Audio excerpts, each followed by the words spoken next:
back to J&J, Java with J&J. Whatever it's called. We're here with Miss Hildy Anguis, who is our supervisor for District 2. Yes, District 2, all of Bullhead City. Thanks for joining us this morning. Nice to be here. Thank you for coming. Yes.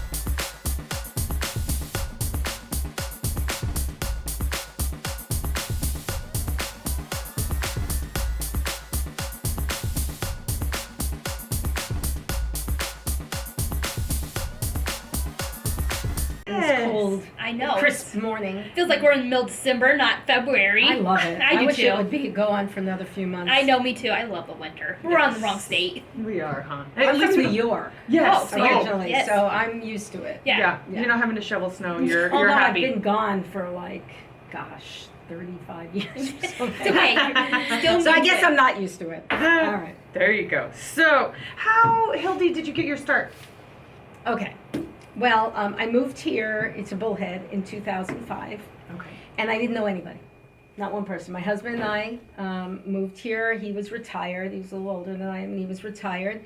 And we just thought this would be a great place. He was a commercial fisherman, so we got a place near the river, and he loved to fish and whatever. And then in 2008, when I've always followed politics, it's always been the one constant in my life, always interested, always followed it, always read up about it, but never really got involved. So in 2008, when I realized that the most liberal senator from the most liberal state was about to be elected president of the United States, we're talking about Barack Obama, I felt like I had to be amongst people who felt like me. I didn't know at that time that I had moved to arguably the most conservative county in Arizona, let alone maybe even America. I mean, it's a very conservative place. And so I reached out, like, again, not knowing anybody, and I reached out to the Republican women, the Colorado River Republican women, and that sort of began my journey.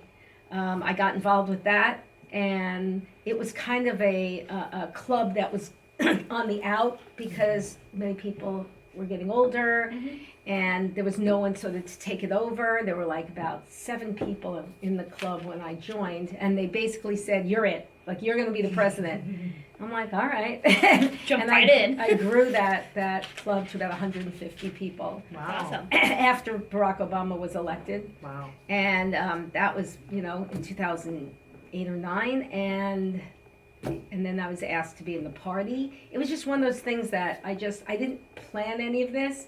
I just took the next indicated step, and people have been very kind and Absolutely. nurturing to me. At that time, and it still is, the Republican Party in Arizona was a very small, nurturing. You just knew everybody back when every state office had a GOP, had a Republican Yes. in it. It's not like that anymore. But we were all kind of very close. So from being in the Republican women, I met a lot of our state people represented. I met the governors. I met, and so that's a very important piece to be an elected official is your relationships with other elected officials above you. Absolutely. Right? Networking. And that has made all the difference, I think, in my career. Okay.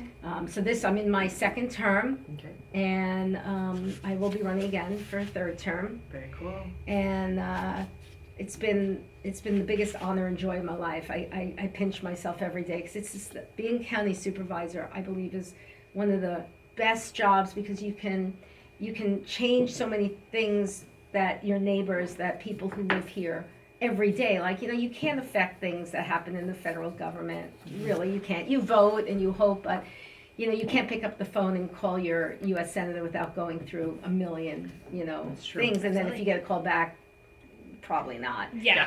And your state representatives, they're better, but people know you in the community. People come up to me in the store, they come up to me in the street, and they tell me if I'm not doing something Yeah, right, and if they I'm let doing you know. something right, they thank me, and I like that immediate thing. And then when people call me and they have a problem, what people don't totally understand is that my job is to help my constituents navigate the county bureaucracy. Yeah. So people, it's very funny because they're very shy. They Yes. don't, they feel like they're doing something bad if they ask an elected person for help. But that's my job. You It's want it. people to ask I you. always tell them, why didn't you come to me? They'll come up and they'll complain about something, Yeah. a lot of times a building. And Yeah. I'm like, why didn't you call me? Because, well, I didn't want to bother you. That's what you're here for. That's my job. So if Yes. anyone's out there and you have some issue, and again, I'm Bullhead City, and everybody has like your supervisor is Ron Gould, I believe. And if you call him, you'll get the same sort of service as you call me. Okay. And it's just it's a great job. And now with this, it was easier as a county supervisor to do this, but we had a lot of help. But I know you want to start asking questions about this. So Yes. So, let's see. So, what does it mean for our county and then surrounding counties? And then I know there's possible talk of even trying to get people on board so that our entire state is a Second Amendment sanctuary. So the Second Amendment movement, actually in our area, started in Needles, California. Okay. And Of all places, right? yeah, California. well, but there's a lot of practical reasons for it and philosophical reasons for it. Needles, California, is more like us. I keep joking with them Yes. and my new friends on their city council that I want to annex them into Mojave County because they're much more like us Yes, than they are they are. California. Very And they much had so. some big issues, and they're growing, with their new industry, which we won't go into. And they had issues with the oppressive laws. And one of the big ones was that, and I didn't even realize this at the time, is if you're going from here to Havasu, you go through Needles to get to the 40. There are two ways. You can go up Golden Shores, that longer scenic route, or the fastest way is to go through Needles and get on 40. Well, if you are we're allowed to carry here, but if you get stopped in Needles, you're Yeah. I don't want to say screwed, but you're kind of screwed. Yeah. Yeah. Pretty much. And so people bypass Needles to go to Golden They'll Shores. take the extra long way. It's an They'll extra take about the 20 extra minutes, long 30 way. minutes. And then the straw that broke the camel's back was I think California passed this law where I don't know what it said, but it would affect Needles in that they couldn't go across state lines to buy ammunition. So the nearest ammunition store is in Barstow. So Yeah. instead of going like maybe 3 miles to your store, Yep. they have to go 160 miles Absolutely. to Barstow, and that was just the straw. And so I looked at them; they were very brave because they're not a constitutional Yeah. state or county. It's San Bernardino, Yes. and I thought it was very, very brave of them to do that. I mean, it's easy when you have everybody on your side, but and I went to support them. Yes. And then we have a Second Amendment group with Ernie Kama. Yes. And he's my friend. I've known him for a long time. And then he said to me, why don't we become? And then another guy got in front of the board and asked.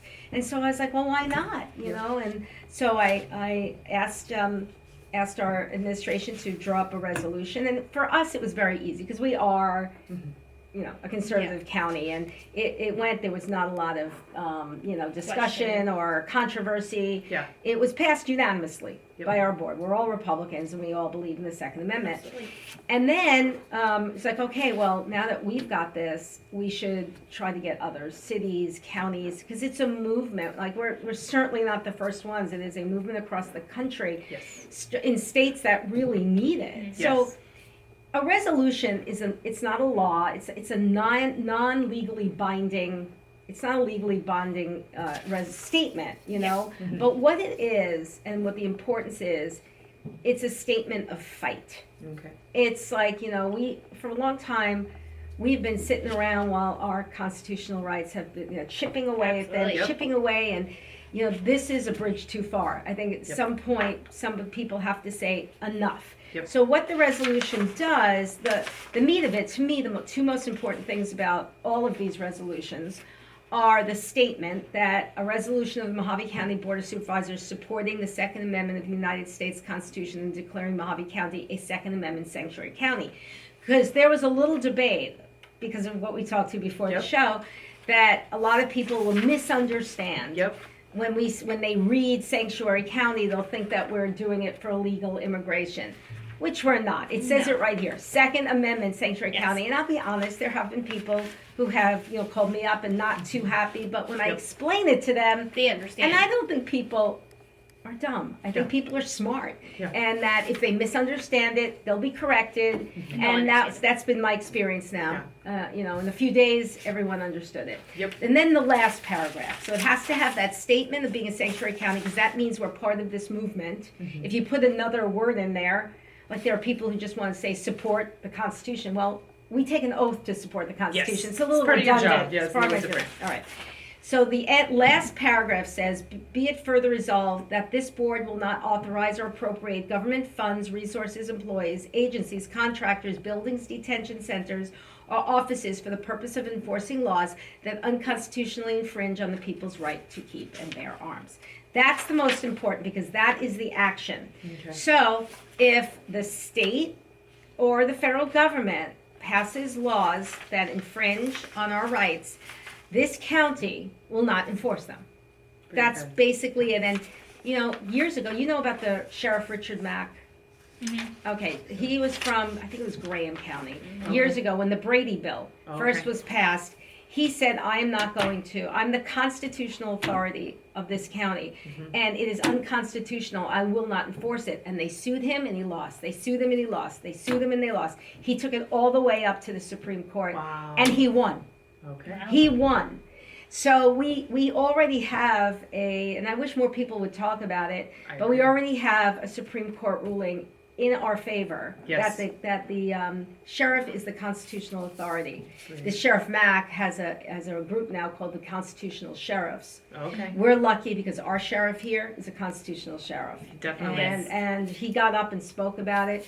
But, so the debate was in other counties who may not be as, so we started in Yavapai because they're most like us. And they went through, but I'm so proud of the people because, people look politically at things. It's an election year, and Yes, they're it is. looking ahead at their futures, and they're all good men. They're all good people and women on that. But the people came. I've never seen so many people at a board supervisor meeting than I did the day that they talked about this at the Yavapai board of supervisors meeting. Like 600 people. And they just passed it recently, right? They did. Well, what they weren't going to. They weren't going to declare themselves. It was Yeah. a very sort of watered down version. Yeah. But people, just like what I told you, you need to say sanctuary county, and you need to have the action to back it Absolutely. up, or else it's meaningless. Yeah, Yeah. it's just you may as another well piece not of paper. even do it. Mm-hmm. So they worked hard.